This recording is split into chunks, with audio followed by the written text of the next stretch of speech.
You expand in your spirit and your soul and your capacity and your skill.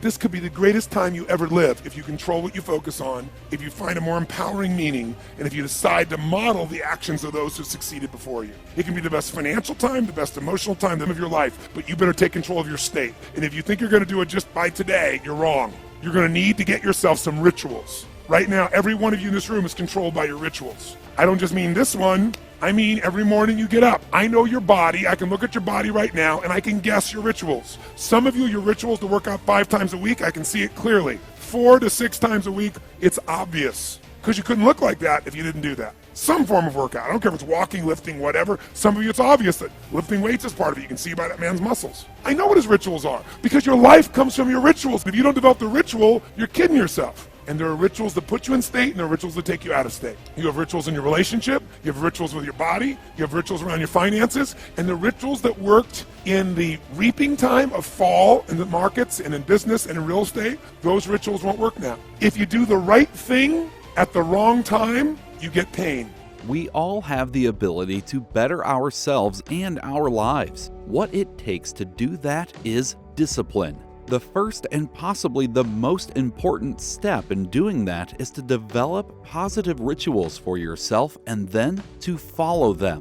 Whether it's exercise, reading, or anything else, make yourself fall into a routine that helps you to grow. Do what is right for you and do it at the right time. Maybe one of your goals is to become a business owner. Of course, this in itself presents a wide variety of struggles, but ultimately that timing is what is key. Even when everything has fallen into place, you may find that you are a business operator instead of a business owner. Step back and let the system you've created work for you. You may need to stop and ask yourself why you are doing what you do along the way as well. Although it may seem obvious that we tend to work in our own self-interest, many people forget to allow their emotions to affect their decisions as well. Emotions are the force of life, and how we communicate and interact with the people around us determines if we can be an effective leader or not. If you want to change the way you feel, understand that emotion is controlled by motion.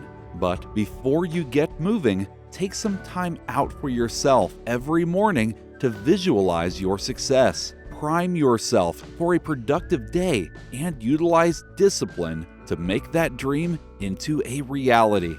I think it's really critical that you understand that everybody wants to grow their business, and we all go through different phases, right? Just like human beings go through phases. You know, you give birth to your business and you're an infant, and an infant is a run for survival, and cash flow problems are a natural process in most cases, and you're running. Hopefully you get to a teenager where now cash flow is not a problem, you're growing like crazy, and then you have a new problem. You don't have systems in place. And maybe you get to young adult where you have to decide what you're not gonna do. Eventually, hopefully you get to prime, where you're growing your business revenues and you're growing your profits, and you got a professional organization, you're not doing it. Because as long as you're doing it, really you don't have a business. What you have is you're self-employed. There's nothing wrong with being self-employed. But whenever you meet someone who's in business is stressed, they're always a business operator. And my focus is to become a business owner. How do you do that? You realize that the chokehold in the growth of your business is always the leader. But really, most importantly, you got to get it through what I call the threshold of control. And this, to me, is the secret to really succeeding in business. And it's pretty simplistic.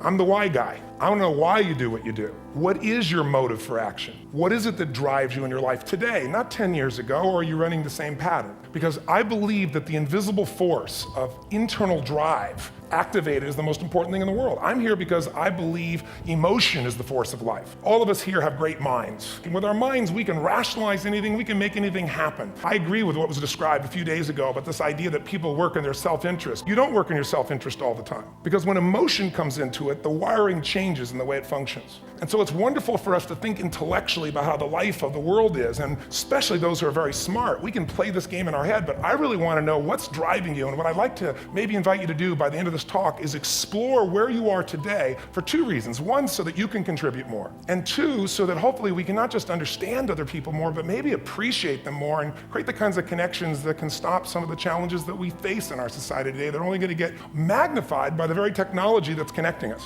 because it's making us intersect. And that intersection doesn't always create the view of everybody now understands everybody and everybody appreciates everybody. We all want to be able to change the way we feel, and that's what I spend my life showing people how to do. And most people don't know is emotion is created by motion. The way you move determines the way you feel. You have 80 different muscles in your face. For most people, this is the largest area of unemployment in the country. They use the face the same way, they feel the same emotions over again. So what I was saying is I have this deal with myself called priming. Every day I say, look, you got to have 10 minutes for yourself. You don't have a life. And I'm not going to hope I feel good. I just got back with 6 countries in 12 days. I was in India 2 days ago. And I woke up here feeling like somebody ran me over with a truck. But the way I did it is I do this process, and it's 10 minutes, I put some music on, I do this massive change in my breathing, so it radically changes the way I feel. And then I do this 3-step process. First, I do 3 minutes of gratitude, where I think of 3 things I'm really grateful for. Think of it over there, I feel it. And the reason is, when you're grateful, you can't be worried. You can't be fearful. When you're grateful, you can't be angry. And anger and fear are what screw people up most in their relationships, in their life, in their business. So I wire myself. Most people want to be happy, but their habit is to be worried or pissed off or frustrated or stressed. And so they've got a highway to stress and they got a dirt road to happiness. So I wire myself. I've got a highway to gratitude, which changes all your emotion. Thank you for watching. If you enjoyed this video, be sure to like, comment, share, and subscribe for more content.